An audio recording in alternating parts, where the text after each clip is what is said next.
Whistler.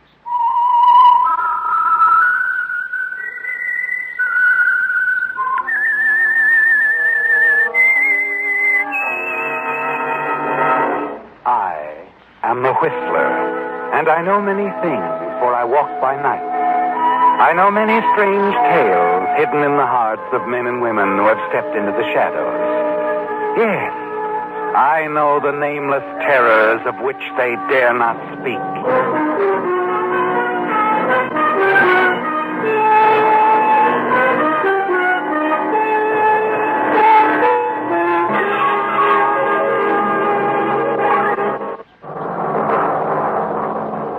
And now, the Whistler's strange story, Perilous Weekend.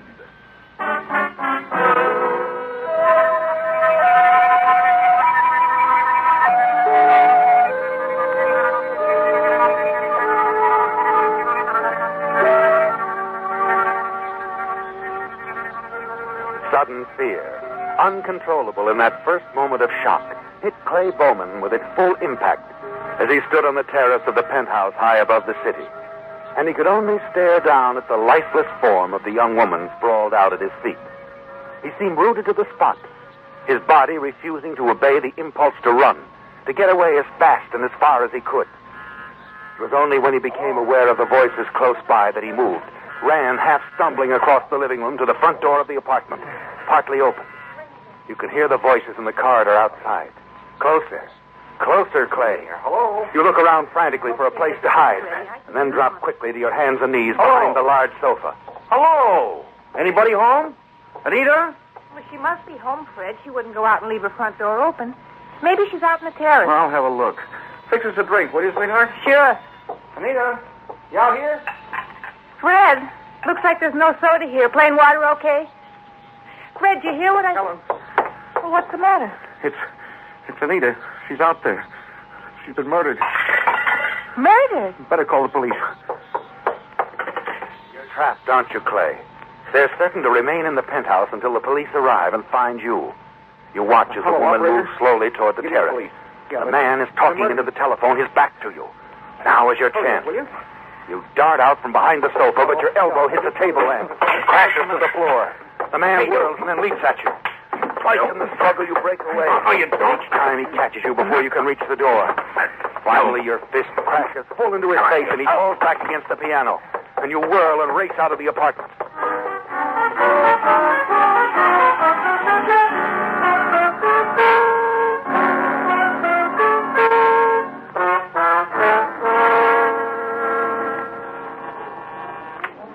Hotel Carlton, good evening. Oh, yes, room 308. Just a moment, I'll connect you. Clerk. Yes, sir. Oh, good evening, Mr. Bowman. My key, please. Certainly. Enjoying your visit in town, Mr. Bowman? Huh? Oh, yes. I'm sorry, sir. Your key isn't in the box. Perhaps you took it with you. Huh? Oh, yes, that's right, come to think of it. Let me see it. Your topcoat pocket, sir. It's pretty badly torn. Did you know that? Torn? Oh, yes, the key, I remember now. I put it in this pocket. I'm afraid you've lost it then. Dropped it somewhere. Oh, no. No matter. I'll let you have another. No, never mind. But, Mr. Bowman... Never mind.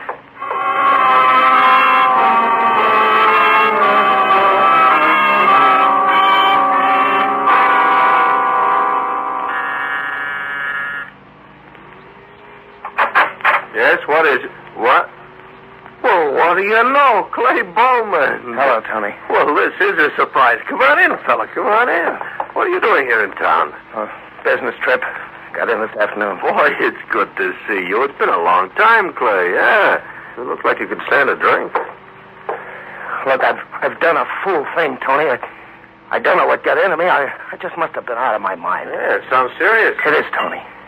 It's a girl I never saw her before, never even knew her name. It all started on the telephone when I tried to phone Charlie. Hey, look, I'm not following this at all. Show me it from the top, huh? Yeah. Well, as I said, I arrived this afternoon. I found out the man I was supposed to see had gone out of town. Won't be back till Monday. So there I was, stuck here for the weekend. I didn't know what to do with myself. Here's your drink. Thanks. Well, look, Clay, why didn't you give me a buzz? Well, I planned to, Tony, but... Yeah, I know. You called Charlie first. Yeah, you and Charlie never did like the way I lived, did you? Well, a little too fast for you boys. So the old high school threesome has been a twosome the last few years. Oh, it's not that, Tony. It's Sure it is. Well, that's okay. I got dollars where you guys have got dimes. Well, anyway, go on. Tell me your troubles. Well, when I called the number Charlie gave me when I was here last year, a woman answered the phone. Yeah? It seems the phone company had changed a lot of numbers and given this woman Charlie's old number somehow. Oh, yeah? Yeah, well, go on. Well, she seemed very nice, real friendly. Sounded kind of lonely, too.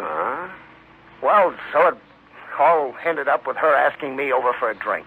What? I don't know what made me do it, Tony. I wouldn't do anything to hurt Marcia for all the money in the world, but... No. But I didn't see anything particularly wrong in it at the time, so... Well, so I went. Yeah. When I got there, I found the apartment door open. I went in, and there she was. Dead. Dead? Yeah. Where'd all this happen, Clay? Oh, in a little penthouse apartment just off Sunset.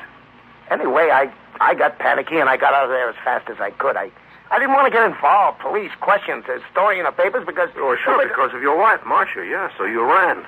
Anybody see you? Yeah, before I could get out, a man and a woman came to the apartment. He tried to stop me. There was a struggle. But you did get away. Yeah, that's important. This man, he doesn't know you. Oh, no. Yeah. No, but in the struggle, my coat pocket was torn. I lost my hotel key. What? Yeah, don't you see? The name of the hotel, the room number is on the tab. When the police find that key... Sure, they'll trace it down and identify you as the man who ran from the apartment. Oh, wow. You are in a jam, Clay. Yeah, I know.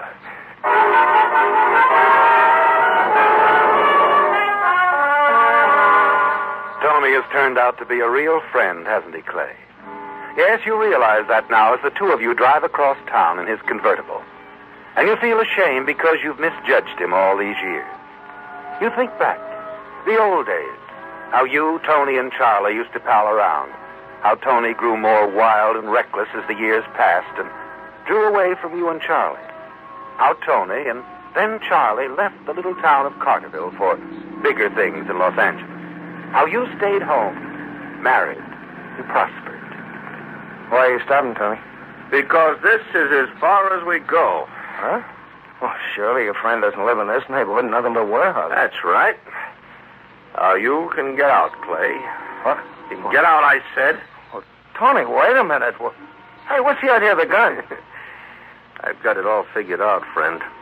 When the police find that hotel key, they'll think you killed Anita. And when they find you dead with a murder gun in your hand or suicide, they'll be certain. What, Tony, I don't understand. Why? Why do you want... Simple. Don't you see, Clay? I'm the one who killed Anita tonight.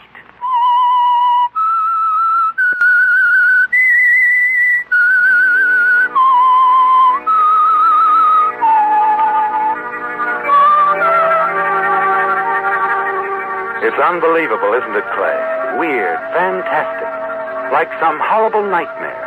And it all started less than an hour ago. In panic, you ran from the scene of a murder, a crime you had nothing to do with. But because you lost your key to your hotel room there, you're certain the police are looking for you. And you turn to an old friend for help. Then came the shocking revelation.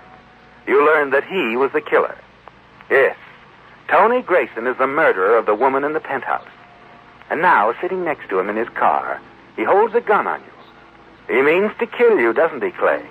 Leave you for the police to find a suicide and fix the blame for the crime on you.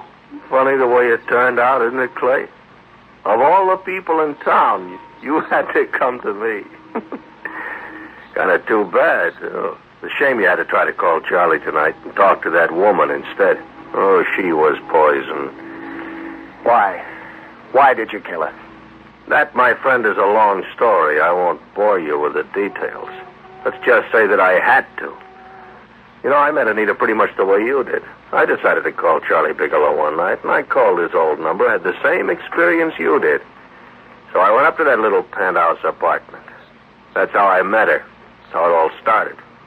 Is Charlie still in town? Oh, yeah, he's doing real well. He lives at the Shelton Plaza now. All right, come on, Clay. Get out of the car. Now, wait a minute, Tony. I said move. As you step out of the car, you suddenly slam the door back. It catches Tony unaware, knocks the gun out of his hand. You turn and race down the street.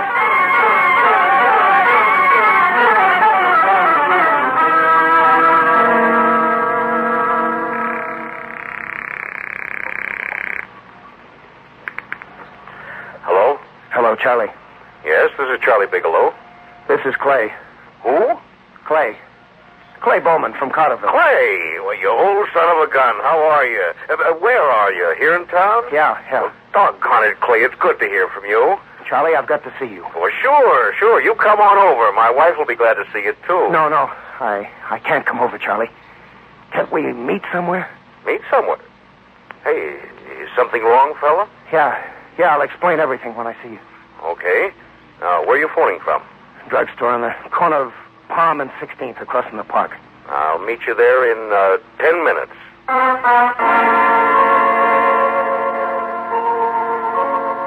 You wait and watch from the shadows of the park. The minutes drag by slowly, don't they, Clay? Then finally you see Charlie drive up and stop in front of the drugstore. You call out to him, and he hurries over. Quickly, you tell him what's happened. Clay, this is unbelievable. It's crazy. Yeah, but it's all true. Everything I've said. Tony Grayson, a murderer. He admitted it to me, Charlie. Did Tony ever mention this Anita to you? No.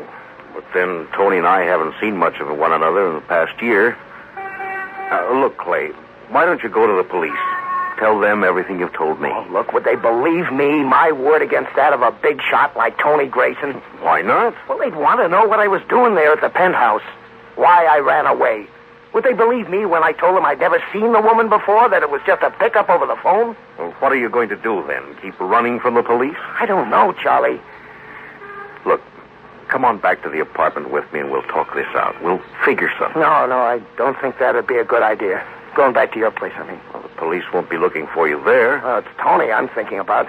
He should have figured I'll contact you, and he might be over there right now waiting. Maybe you're right. Well, I'll go back alone, and if I see him hanging around, I'll call the police. Tell them exactly what you've told me. Yeah, but what proof do we have that he tried to kill me? That he killed Anita? Only my word for it, the word of a fugitive, isn't it? What's the matter? Get back. Quickly. Oh, sure. What is it? Across the street. Police car just turned in the corner. Oh, relax. They're just cruising. See, they're driving past. Yeah. Oh, this isn't any good, Clay. You can't go on running from the police. I know you're under a strain, but you're going about this all wrong. Well, it's my neck. Let me figure this out. I'm sorry. Oh. So am I, Charlie. I didn't mean to jump all over you, but... Well, it's just I can't turn myself in, not yet. Well, you can't spend the rest of the night in the park. What are you going to do?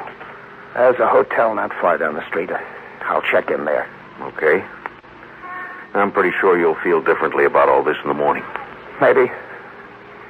Charlie, are you sure Tony never told you anything about this Anita Evans? I'm positive. But look, Clay, you'd better see about getting a good night's rest. You look whipped. Yeah, I am whipped, Charlie. Completely whipped.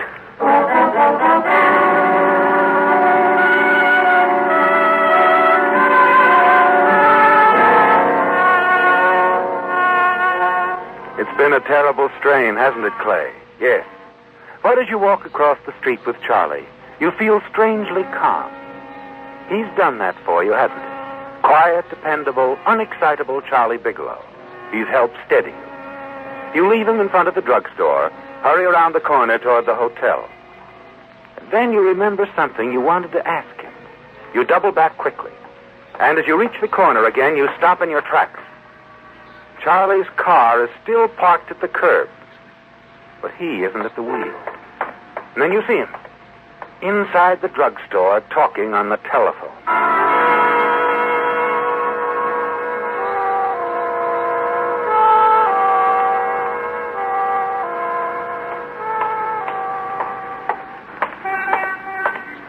Charlie. What? Oh, Clay, I Good thought you... thing I came back. Who are you calling? Well, Irene, my wife. Really? Of course. Come on, Charlie. Who did you call? Take it easy, fella. Tony? Maybe you called Tony, huh? Now, why would I do that? I'm asking you. Did you call Tony?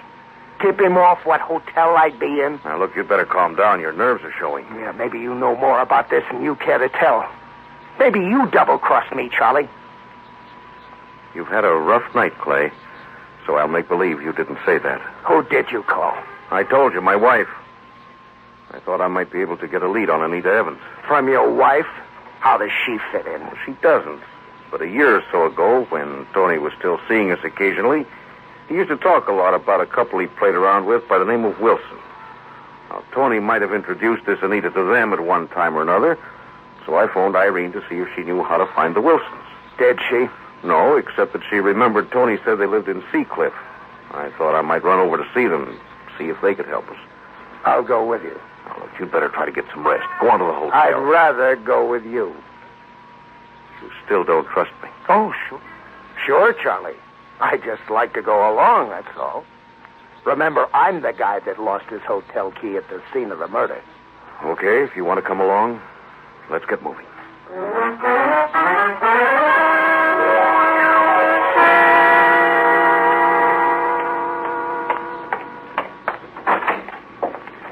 Charlie, did you find out anything from the Wilsons? Well, not much, but a little. They were pretty chummy with Tony and Anita for a time, and then the friendship cooled. Yeah? And you know what Wilson said when I told him that she'd been murdered? No. He wasn't surprised. Figured that someday some guy wouldn't hold still for her little game and get rough. Her game? It seems Anita had quite a few boyfriends, wealthy ones, some of them married. She met a lot of them on the phone, like she did you. Huh. Wilson figured she was a blackmailer. Well, did they say anything about Tony? No, smart as he was, Tony was probably one of the more recent victims. So you're not out of this jam yet, Clay, but we've made a move in the right direction. Wait a minute, Charlie. What's the matter? Where are we going? Well, I think we have enough to tell the police, don't you? We don't have definite proof that Tony was being blackmailed, but we have a good line on Anita. And the police can take it from there. That's their job. Okay. Okay, Charlie. I'll turn myself in, but I've got to go back home first and see Marcia. Tell her exactly how everything happened. Phone her. She's your wife. You can explain. She'll understand. Understand? I don't know. How can I explain why I went to the penthouse? A pickup over the phone. Look, I didn't mean any harm, honest, but that's all it was, Charlie, a cheap little pickup. Sure. I'll try to explain it to her, sure. But I've got to do it in person by morning. Well, why? Because when the police find that hotel key, they'll trace it to me and nothing flat. I want to tell Marcia before she reads about it in the papers that the police are looking for me and that they suspect I killed a blonde who lived in a swanky penthouse. But the police have to be told about this now. When I Clay. get back from Carterville, I'll turn myself in. In the meantime, suppose Tony decides to run out. We'd be letting a murderer get away. Oh, they'll find him. If they don't pin it on me first. All right, now I'm only thinking of Marcia. What all this is going to do to her. Wait a minute. I could go to the police. Tell them. No. Bet you involved too much in this already, Charlie. I wouldn't have to be involved. I could phone them instead, an anonymous tip. The important thing is to let them know about Tony. Yeah, I guess you could do that. Hey, you just leave it to me. I'll handle it. Look, it's getting late, and you'll have to do some fast traveling to get back to Carterville before the morning papers come out. I'll tell you what, you can have my car. Well, there's a train out at midnight. No. If the police have found that hotel key, they'll be watching the bus and railroad stations, too. I better take the car. All right. All right, Charlie. And thanks. And be careful when you get home, Clay. They probably will be watching your house, too. Yeah, but I'll make it, even if they are. Once I've seen Marcia, I'm turning myself in anyway. Don't worry too much, Clay. I'm sure Marcia will understand. I hope so. I've been pretty much of a fool, haven't I, Charlie? Even if Marcia does understand, I'm afraid things will never be the same again between us.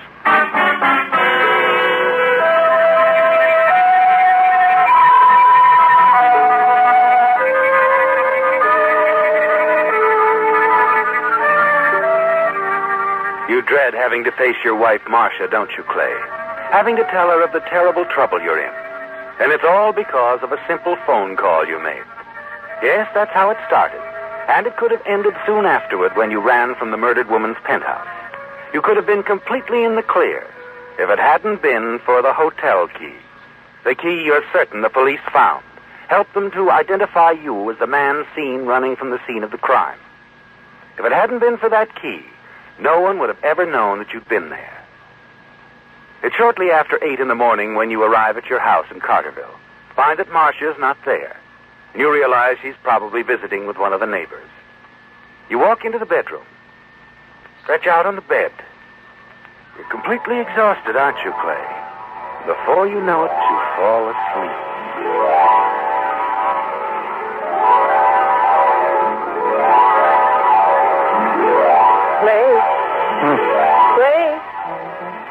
Clay. Huh? Oh, Marcia. Oh, what a wonderful surprise, darling, finding you home. Didn't you see Mr. Hoskins? Hoskins? Oh, no, he was out of town. Won't be back till Monday. And you drove all the way back to Carterville so we'd have the weekend together. Oh, you're an angel. Oh, by the way, whose car is that in the driveway? Oh, Charlie Bigelow's. He let me borrow it. You remember Charlie? Oh, of course. Darling, don't you have another good friend up in the city, a Tony Grayson? Tony? Oh, yes, but not a very good friend, really. Oh, well, I'm glad. Something here in the morning papers about him. Huh? Seems the police wanted to question him about a murder. They caught him at the airport trying to get away. What? He was wounded when he ignored a command to halt, then confessed to the murder of a woman named Anita something or other. Confessed? Here, let me see that. It's there on the front page. You can read about it while I fix some breakfast. Oh, by the way, young man. Huh? I can't say I approve of the way you take care of that top coat I got you last Christmas. Oh. Look, the pocket's almost torn off. Well, I'm sorry about that, Marcia. Well, never mind. I can mend it. Oh, what's this? What? A hotel key in the torn lining of your coat. The key. Room 307. Hotel Carlton. The Whistler.